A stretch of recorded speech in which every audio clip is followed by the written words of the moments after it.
এবার আমি BGB BSF বৈঠকের যে বিষয়গুলি এজেন্ডাগুলি আছে বিজিবির পক্ষ থেকে আমি সেই এজেন্ডার কয়েকটি বিষয় উল্লেখ করতে চাই।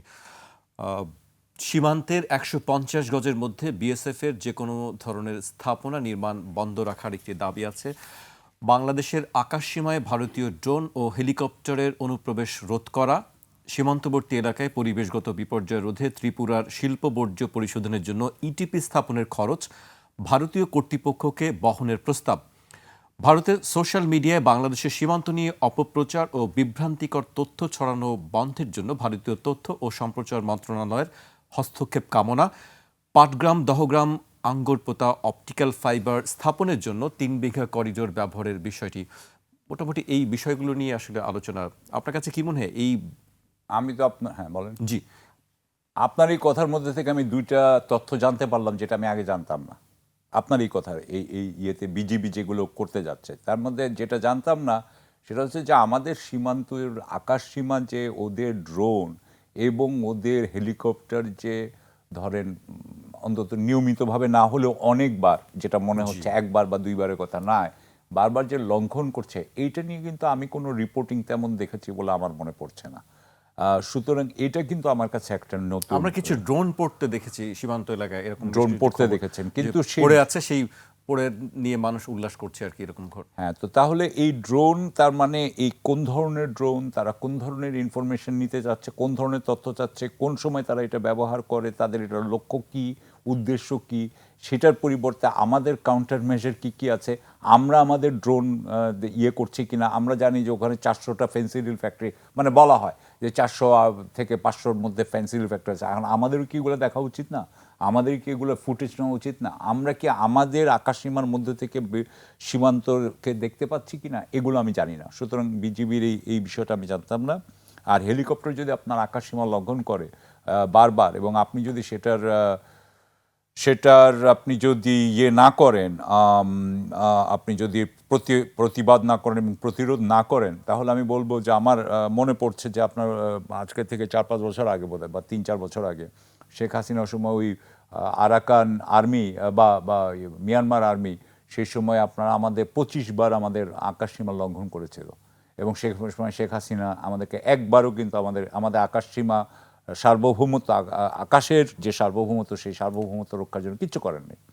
এবং আমার মনে আছে যে এরপর উনি বলেছিলেন যে ভাগ্য ভালো বেঁচে গেছি, যুদ্ধ লাগেনি, এরকম ওনার একটা কথা ছিল। কারণ উনি বাঙালিদেরকে মারার জন্য ওনার বেশি ইচ্ছা করে ইয়েতে বিদেশিদের সাথে ফাইট করার থেকে।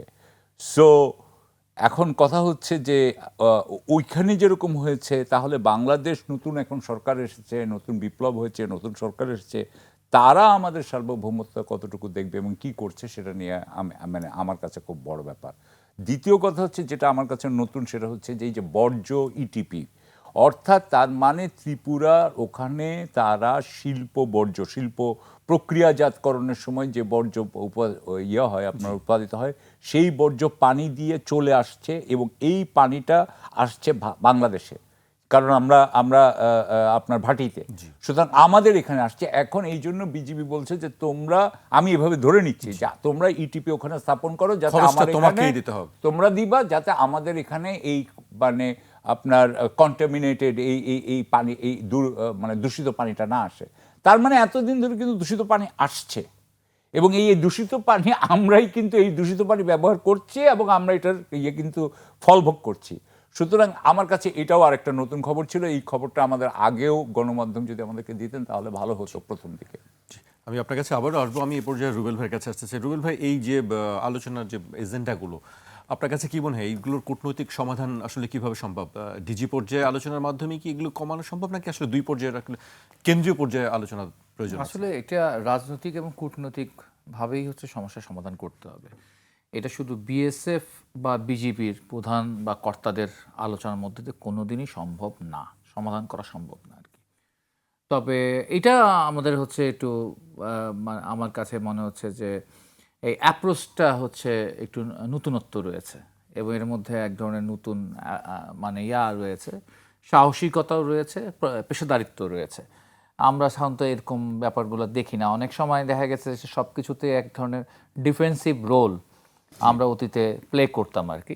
সেই জায়গায় এটা চোখে চোখ রেখে কথা বলা ঠিক বলবো না, তবে এটা হচ্ছে যে আমি প্রথমত মনে করেছি যে এই বৈঠকটা হতে যাচ্ছে যে শুধুমাত্র বলা যে তোমরা এভাবে পুশিন করো না, পুশব্যাক এটা নিয়ে হচ্ছে তাদের আলোচনা থাকবে। কিন্তু এইখানে যে হচ্ছে বাংলাদেশ থেকে আরো 4টা চমৎকার বিষয় উত্থাপন করেছে তাদের বাংলাদেশের স্বার্থ, বাংলাদেশের অধিকারকে নিয়ে বিজেপি, এটা নিঃসন্দেহে হচ্ছে ধন্যবাদ পাওয়ার একটা বিষয় রয়েছে বিজেপি কর্তৃপক্ষের। তবে এখন ফলাফলটা কি হবে, ফলাফলটা আসলে আমাদের হাতে না, বিজেপির হাতেও না। ফলাফলটার ক্ষেত্রে হচ্ছে এটা বাইল্যাটারাল উদ্যোগ যেমন থাকতে হবে আর কি, পলিটিক্যাল উদ্যোগ থাকতে হবে, সরাসরি হচ্ছে মন্ত্রী পর্যায়ে আলোচনা থাকতে হবে, রাজনৈতিক পর্যায়ে আলোচনা থাকতে হবে, এবং একই সাথে কিছু কিছু বিষয় আমার মনে হয় মাল্টিফ্যাক্টরিয়াল ব্যাপার আছে। হ্যাঁ, এটা খুবই আন্তর্জাতিক ব্যাপার রয়েছে আর কি। এখানে পরিবেশের প্রশ্ন আসছে, এবং এখানে হচ্ছে সব কিছু মিলায় আমাদের ইস্যুগুলো শুধুমাত্র দ্বিপাক্ষিক জায়গায় রেখে আমরা মনে হয় না সমাধানটা করতে পারবো। তো এই জায়গাটা হলো নিঃসন্দেহে আগের আমাদের যে আলোচনা ছিল আগের রাউন্ডে আলোচনা আমরা দেখেছি যে ভারতের যে রাজনৈতিক দল, যে শাসক দল এখন ক্ষমতায় রয়েছে, সেই শাসক দল উত্তেজনা তৈরি করতে চায়, এবং খুব চমৎকার একটা জিনিস আমাদের আলোচনা উঠে এসছে, এবং সাকিব ভাই যেটা বলেছেন যে হচ্ছে, এবং এটা খুবই সত্য ঘটনা। দেখেন এখন ভারতের সরকার, এখন হচ্ছে গিয়ে ভারতের কেন্দ্রীয় সরকার সবচেয়ে বেশি বিব্রত পরিস্থিতি কী নিয়ে, সে একটা আতঙ্কে তারা রীতিমতো আতঙ্কিত, ঠিক আছে? অর্থাৎ ওখানকার তরুণ প্রজন্মের মধ্যে এক ধরনের নতুন একটা তরঙ্গ তৈরি হয়েছে, ককরোচ জনতা পার্টি আর কি।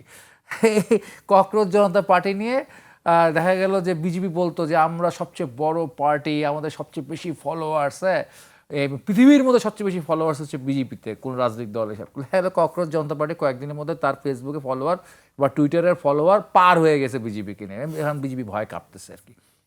তো এরকম নানান ইস্যুর কারণেই তো সেখানে বেকারত্বের কারণে সেখানে ধরেন মেডিকেল পরীক্ষার কোশ্চেন র্যান্ডমলি সেখানে ফাঁস হয়ে যায়, নিট পরীক্ষার কোশ্চেন, এবং সেখানে নানান ব্যাপার রয়েছে। এই সমস্ত ব্যাপার স্যাপার, দুর্নীতি বলেন বা টাকা পাচার বলেন, আপনার হচ্ছে গিয়ে শেয়ার বাজার, মূল্যস্ফীতি, সব কিছু মিলায় সেখানকার হচ্ছে গিয়ে সরকার খুবই নাকাল অবস্থায় আছে। সেই নাকাল অবস্থায় সেই সরকার কখনোই হচ্ছে বাংলাদেশের সাথে একটা উইন উইন সিচুয়েশনের সত্যিকার একটা পজিটিভ একটা ডেমোক্রেটিক ডিপ্লোম্যাসি যে করবে বাংলাদেশের সাথে, সেটা কিন্তু আমরা আশা এখন করতে পারি না। ওটা তো এই শাসক দল বিজেপির কাছ থেকে বাংলাদেশের আশা করতে পারে না। ফলে বাংলাদেশকে সাপও ভাঙা যাবে না, মানে সাপও মারতে হবে, এই প্রবলেমগুলো সলভ তাকে করতে হবে, লাঠিও ভাঙা যাবে। তার যে তারা হলো প্রভোকেশন দেবে, শুভেন্দুর মতো মানুষরা প্রভোকেশন দেবে, সেই প্রভোকেশনে আমরা খুব বুঝে সুঝে আমাদের প্রভোকেশনকে মোকাবেলা করতে হবে। সোশ্যাল মিডিয়ায়, ভারতের সোশ্যাল মিডিয়ায় যে বাংলাদেশ সীমান্ত নিয়ে যে অপপ্রচার বা বিভ্রান্তিকর যে তথ্যগুলো ছড়ানো হয়, যেটি বিজিবির পক্ষ থেকেও সেই দাবি তোলা হবে 4 দিনের যেই সম্মেলন বৈঠকে, সেটা আসলে কিভাবে মোকাবেলা করা সম্ভব? ভারত কি বন্ধ করবে বাংলাদেশের সম্পর্কে, বিশেষ করে সীমান্ত সম্পর্কে অপপ্রচার? আসলে আপনার